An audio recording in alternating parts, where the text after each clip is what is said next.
ways of doing it. You can have a single-payer system, you can require employers, or you can have individual responsibility. My plan combines employers and individual responsibility while maintaining Medicare and Medicaid. I think that the whole idea of universal health care is such a core Democratic principle that I am willing to go to the mat for it. I've been there before. I will be there again. I am not giving in. I am not giving up. And I'm not going to start out leaving 15 million Americans out of health care. Secondly, we have seen once again a kind of evolution here. When Senator Obama ran for the Senate, he was for single payer and said he was for single payer if we could get a Democratic president and Democratic Congress. As time went on, the last 4 or so years, he said he was for single payer in principle, then he was for universal health care, and then his policy is not. It is not universal. And, you know, this is kind of like the present vote thing, because the Chicago Tribune, his hometown paper, said that all those present votes was taken a pass. It was for political reasons. Well, when you come up with a universal health care plan and you don't have any wiggle room left, you know that you're going to draw a lot of political heat. I am not running for president to put Band-Aids on our problems. I want to get to universal health care for every single American. I have to let Senator Obama respond. Look, but try to be brief, 30 seconds if possible. Good luck. Yeah, right, exactly.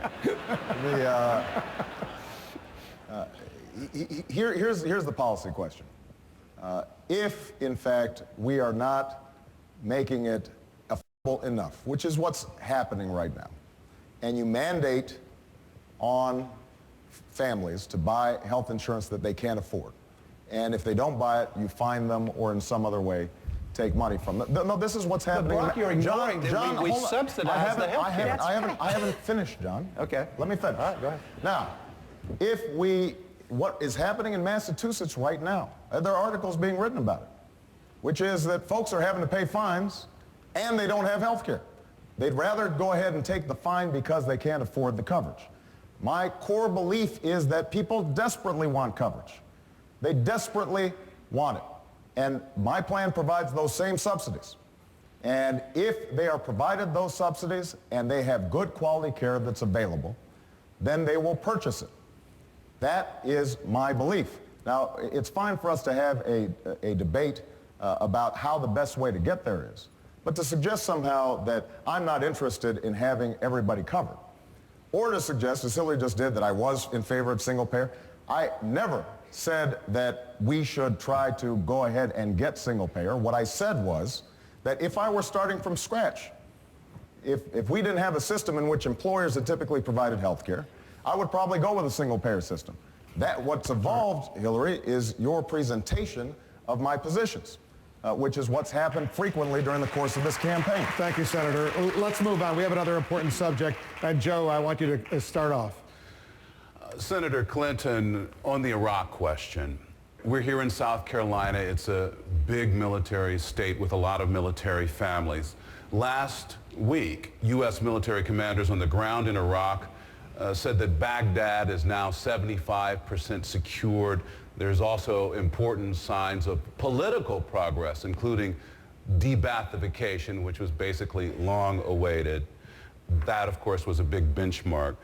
Last week, you said the next president will, quote, have a war to end in Iraq. In light of the new military and political progress on the ground there in Iraq, are you looking to end this war or win it? I'm looking to bring our troops home, starting within 60 days of my becoming president. And here's why, Joe. I have the greatest admiration for the American military. I serve on the Senate Armed Services Committee. I've been to Iraq 3 times. I've met with the leaders of the various factions. But there is no military solution. And our young men and women should not remain as the referees of their conflict. I believe what you're seeing happen is twofold. Of course, the surge, the so-called surge, was able to pacify certain parts of Iraq.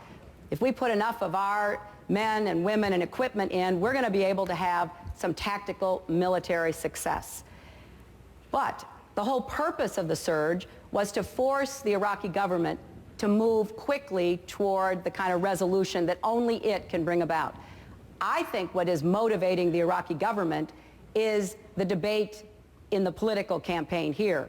They know they will no longer have a blank check from George Bush, that I will withdraw troops from Iraq. And I believe that will put even more pressure on the Iraqis to finally make the decisions that they have to make. It is not going to be easy. Withdrawing troops is dangerous. That's why I've been, working to make sure that we knew all of the various steps we would have to take, because it's not just bringing our troops and equipment home. We have more than 100,000 civilians there, working for the embassy, working for businesses, working for charities.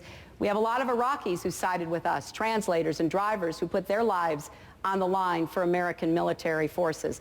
So this is complicated, but I'm committed to withdraw our troops and to put the Iraqi government on notice that their time is running out and they have to make these tough decisions. I'm going to let Senator Obama respond to, but Senator Edwards, Senator John McCain, the Republican presidential candidate, he supported the surge from the beginning. I think all three of you opposed the surge from the beginning. He says now the surge is working. There's military progress. The level of violence has gone down, and that the United States must not surrender in Iraq. It must win that war in Iraq.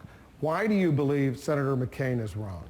He's wrong because George Bush himself said the entire reason for the surge was to create an environment for political progress. Everyone from the Iraq Study Group to even Bush have recognized, and if Bush recognizes it, man, it's really got to be out there.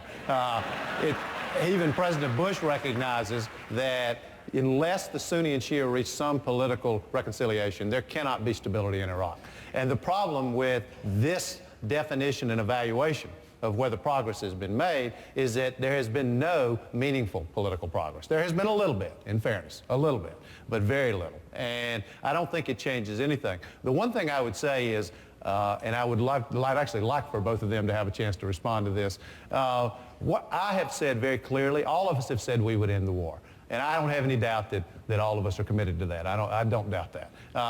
But how aggressively and how quickly is an important question. And I have said in the first year that I'm president, I will have all combat troops out of Iraq, all combat missions will end in Iraq, and there will be no permanent military bases in Iraq. I have not heard, now admittedly, let's be fair, I don't hear everything they say on the campaign trail, but I have not heard either of them say that definitively. So I'd be interested in knowing whether they will commit to having all combat troops out and ending combat missions in the first year. Senator Obama? John, what I've said, and I've said repeatedly, is I want to be as careful getting out as we were careless getting in, but I want to make sure that we get all our combat troops out as quickly as we can safely. Now, the estimates are maybe that's 2 brigades per month. At that pace, it would be sometime in 2009 that we had our combat troops out, depending on whether Bush follows through on his commitment to draw down from the surge. We don't know that yet. But understand what's at stake here.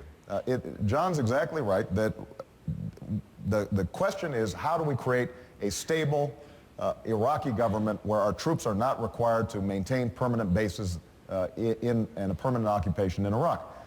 We are spending $9 to $10 billion every month. That's money that could be going right here in South Carolina to lay broadband lines in rural communities, to put kids back to school. And so when John McCain says we'll be there for 50 or 60 or 100 years, it is not just the loss of life, which is obviously the most tragic aspect of it. It's also the fact that financially it is unsustainable. We will have spent $2 trillion at least, it's estimated, by the time this whole thing is over. That's enough to have rebuilt every road, bridge, hospital, school in America, and still have money left over. But just one last point I want to make.